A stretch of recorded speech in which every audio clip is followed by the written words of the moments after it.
The Newsday continues here on One News Now. I'm Charles Lejano. The Octa Research Group insists there's no need to panic about the rising cases in Metro Manila. In an interview with Radyo 5 earlier today, Octa's Guido David explained that this uptick also happened last year due to the holidays.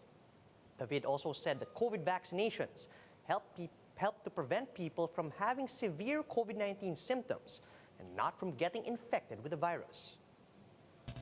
Yan yung malaking tulong ng vaccinations. Kumbaga, magkakaroon pa rin ng pagtaas ng kaso, pero konti na lang mako-hospitalize at hindi na mako-overwhelm yung hospitalist. Pero sa ngayon, it's too early to say pa. Kaya ang ang recommendation, hintayin muna natin siguro until mga first week of January. Magkakalinaw tayo. Hindi ko ma-rule out na it's something more serious, pero sa ngayon,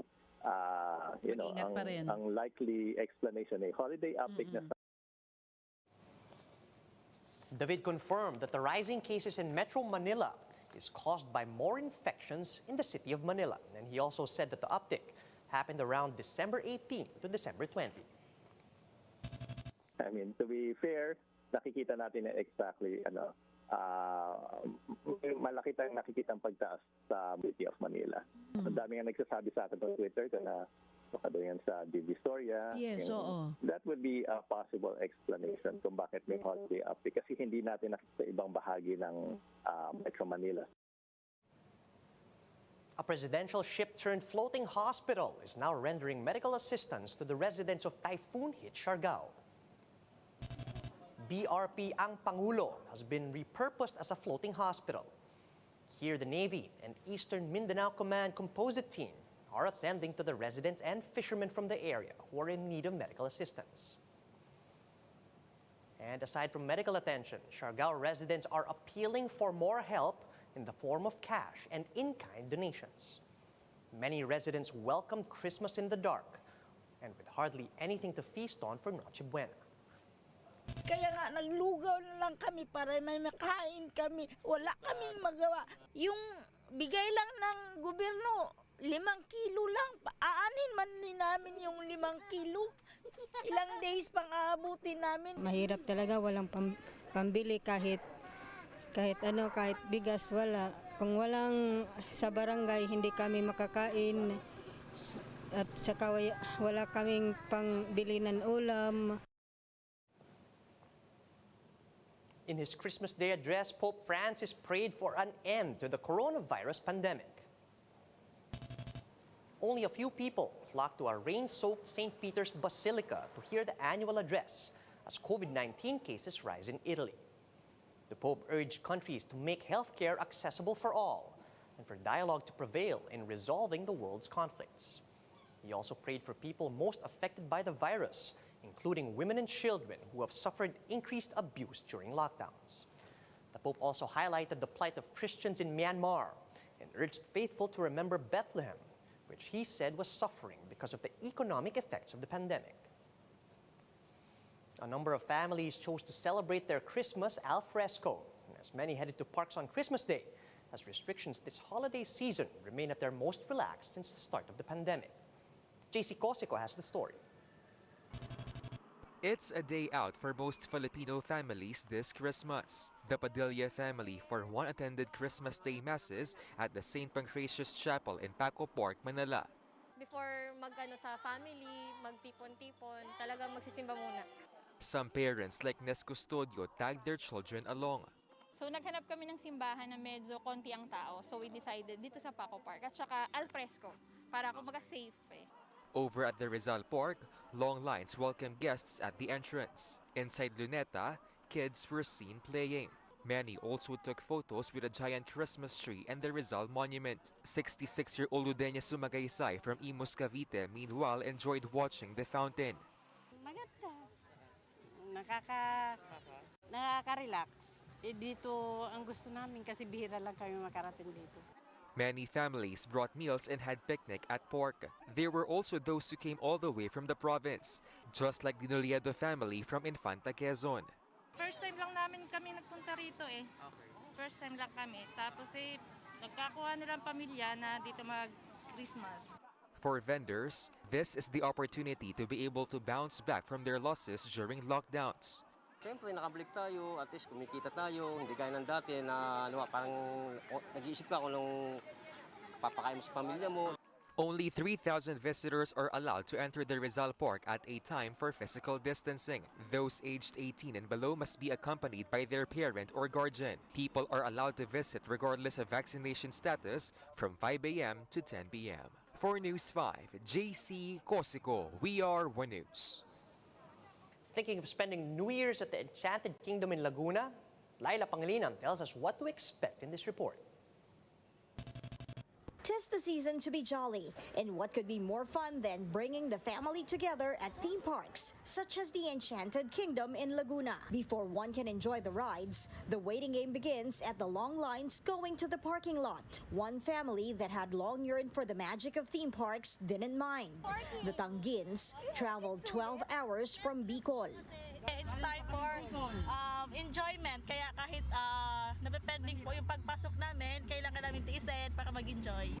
To avoid the hassle, the EK management encourages guests to book online. Fully vaccinated individuals who will purchase ride-all-you-can tickets can avail of a 199 peso discount. Under Alert Level 2, the theme park, which has a safety seal, is now allowed to operate at 80% venue capacity. Pre-pandemic, the theme park can accommodate as much as 18,000 guests per day. For this year's Christmas, the EK management said they were expecting only 3,000 to 5,000 visitors, but the number of guests ballooned to 9,000. After all, this will be the first Christmas since the pandemic that children are allowed to go outdoors.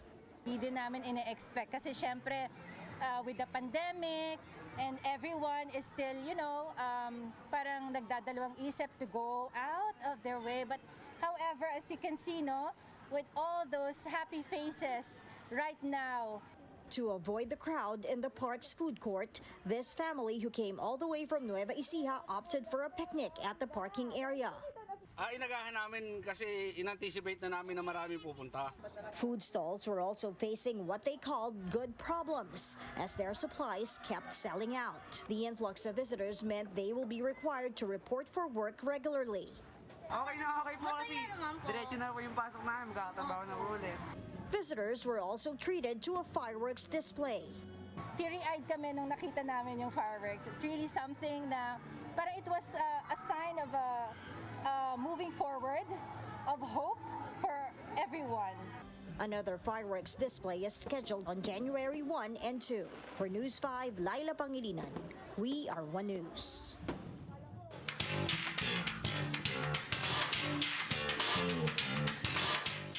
The Metro Manila Film Festival has officially returned to cinemas after being forced to just stream entries online last year because of the pandemic. Though excitement is expected among moviegoers, MMFF movies noticeably flopped during its opening weekend. Camille Samonte with the details. This year's Metro Manila Film Festival got off to a slow start during its opening weekend.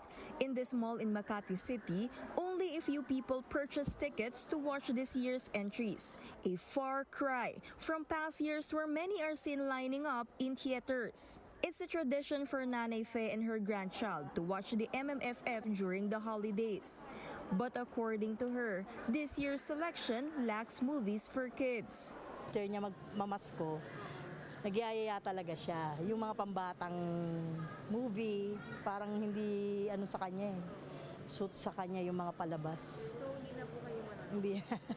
Maglalaro na lang daw siya sa time zone. Many people are also looking for more family-friendly flicks. Gusto ko kasi mag-enjoy ng bata eh. Gusto rin manood ngayon eh. Dahil ngayon lang sila pinayagan lumabas yung mga bata, di ba? Mga fantasy, mga adventure, di ba? Magical, mga ganun. So okay kasi yung ganun. Mag-enjoy kasi mga bata talaga. Ngayon parang sa lang eh. Sa mga may edad lang eh. Hindi makarelate mga bata dito eh. It's It's the same story in this mall in Mandaluyong City. Many families were not able to buy tickets as some of their members aren't yet fully vaccinated. Many were disappointed that kids aged 11 years and below cannot enter the theater due to current mandates in establishments. Due to the pandemic, the mall's management only reopened 8 cinemas out of its 12 theaters. Capacity is also reduced to 30%. Social distancing measures are still in place. Eating and drinking inside the theater are prohibited. Despite these restrictions, some fans are still excited to watch MMFF movies again in the big screen. Hindi mo pa-feel pag online, dapat ganito siya talaga sinehan. Tsaka lahat naman kami fully vaccinated. Tsaka hindi pa naman yata masyadong matao. Before kasi tuwing Christmas nanonood talaga kami family. Kaya nung buhat na mag-pandemic, na kami hindi nakakapanood. So sabi natin, sige tayo manonood tayo. Okay. Mukhang okay naman na. Hindi pa siguro, kailangan lang mag-ingat. Makatulong sa mga filmmakers na naghirap para makapag-produce sila ng mga films through kasi alam ko years yung ginugol nila para gumawa. So I want to participate lang in supporting the film festival kahit alam ko na medyo ngayon risky.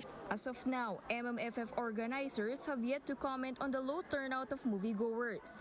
8 films are lined up for this year's Metro Manila Film Festival and they will remain in theaters until January 7. For News 5, Camille Samonte, we are One News. Here's a quick look at some of today's headlines. The COVID-19 reproduction number in Metro Manila shows an uptick, but the Octa Research Group says this still isn't a cause for alarm. The BBM-Sara tandem tops the recent Tugon ng Masa election survey of the Octa Research Group. And TNT scores another win after surviving a rain or shine's late-game rally in their recent matchup in the PBA Governor's Cup. And those are the top stories at this hour. Join us later at 10:45 a.m. as we continue to monitor the day's biggest stories. You can also catch One News on the Signal Play app. Register for a free account at www.signalplay.com so you can stream One News live anytime, anywhere. I'm Charles Lejano. Mask on, wash hands, and stay safe, Philippines. We are One News.